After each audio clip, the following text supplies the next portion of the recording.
Em 2018, falar de saúde mental no trabalho era um tabu, era uma coisa assim que as empresas falavam, como assim falar de saúde mental no trabalho, prazer e sofrimento no trabalho, era algo assim inconcebível, né? Hoje não, hoje as empresas já têm um outro nível de consciência, né? E cada vez mais estamos tendo espaços para a gente poder realmente apresentar o nosso trabalho com qualidade, enfim. E tem várias legislações aí que estão surgindo, né, que vai ainda estimular mais ainda as empresas a investirem em saúde mental no trabalho.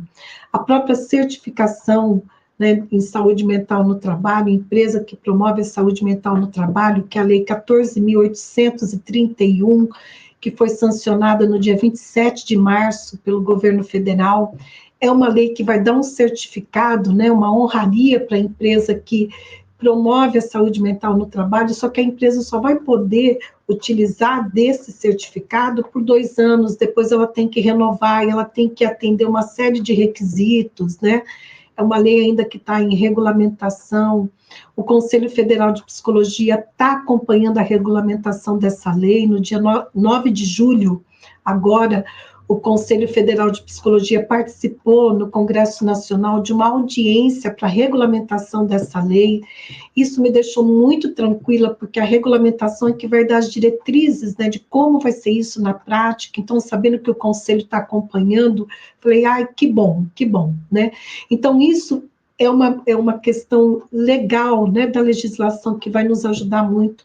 Uma outra questão da legislação que saiu recentemente, né, é que a NR1, a norma regulamentadora 1, que são as normas regulamentadoras que cuidam de segurança do trabalho, saúde, né, do trabalho, ela vai incluir a saúde mental como fator de risco para as empresas. Então, veja, as empresas terão agora, por exigência legal, assim, a fazerem programa de saúde mental no trabalho.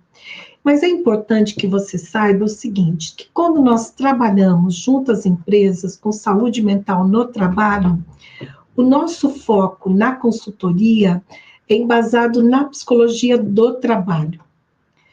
Intervenções em psicologia clínica, sim, acontecem nas empresas, né? Cada vez mais.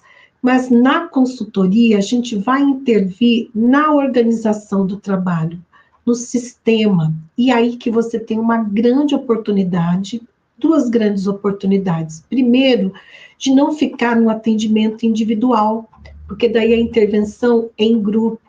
E segundo, a tua rentabilidade é muito maior. Porque quando você trabalha em grupo, você pode ter um valor hora maior. Claro que tem limites, né, em termos de quantidade de pessoas no grupo, né, você nunca vai trabalhar com um grupo enorme, acima de 20 pessoas, né, e não também tão pequenininho, né, que fique muito terapeutizado ali a questão.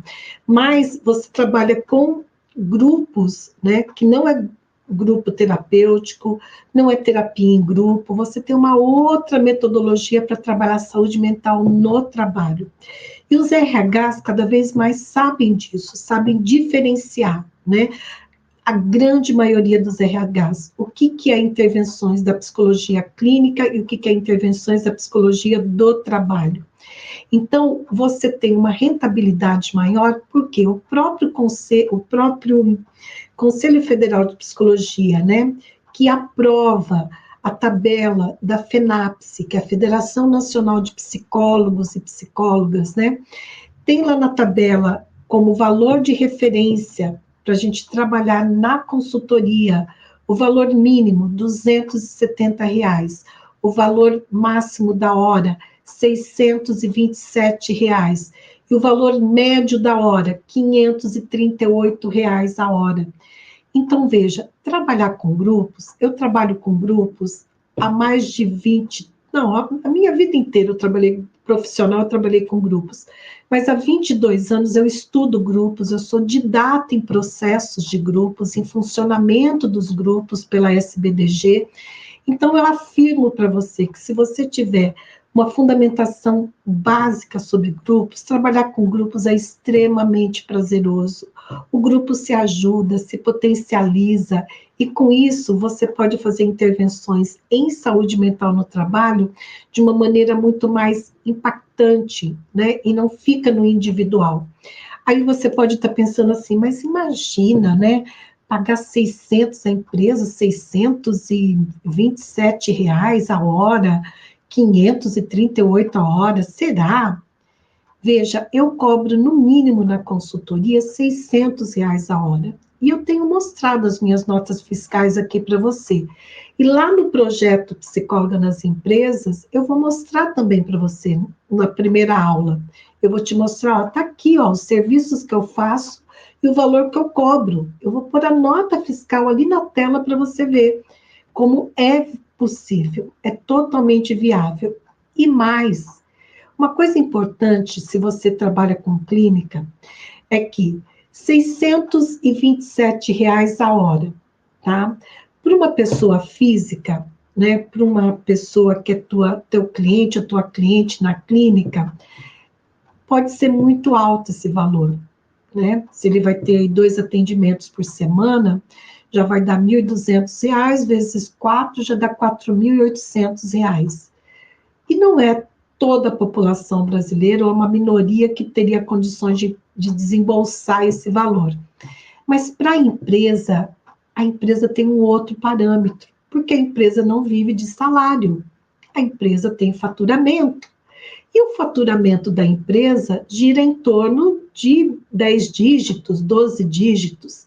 Então, a referência da empresa para poder remunerar você, né, na sua hora de R$ 627 é outra. Não é a mesma referência que uma pessoa física tem. Então, por isso que na consultoria, né, eu afirmo isso tranquilamente, a consultoria é uma das áreas mais bem remuneradas da psicologia. E veja, eu estou nessa área há 22 anos, né? Se não fosse uma área que me desse prazer naquilo que eu faço e eu não tivesse também uma contrapartida financeira, eu não ficaria 22 anos nessa área, né? Então, é extremamente prazeroso poder trabalhar com grupos. E veja, se você mora numa cidade pequena e de repente você está aí, né? Olha, será que dá para trabalhar com consultoria aqui na minha cidade, né? É muito pequena, eu acho que não tem. Eu vou te dizer o seguinte, muitos alunos e alunas minhas, inclusive hoje, eu estava conversando pelo WhatsApp, dando mentoria para uma que mora numa cidade pequenininha do interior de Minas Gerais, tá? Trabalha sim, está buscando o mercado e está tendo retorno com a consultoria. Mas o que essas pessoas estão fazendo, né? O que essas profissionais fazem numa cidade pequena? Olha só, com certeza numa cidade pequena você tem posto de gasolina, né? Que tem pessoas que atendem ali o público, você tem clínicas de saúde, você tem comércio, supermercados, né? Você tem, no mínimo, um hospital pequeno que seja. Onde há ser humano trabalhando, a psicologia do trabalho se faz presente. E a psicologia organizacional também pode se fazer presente. E uma outra coisa importante é que hoje, né, existe a modalidade online. Então, você não precisa mais, né, estar se preocupando que vai atuar somente presencialmente. Antes da pandemia, eu trabalhava 100% presencial. Com a pandemia, ou eu me adaptava, né, à realidade online, eu ia comprometer a minha profissão e meus boletos, eu não ia conseguir pagar meus boletos. E eu consegui adaptar muitos métodos que eu fazia só no presencial para o online e que deram ótimos resultados. Um deles foi de diagnóstico organizacional. Então, hoje,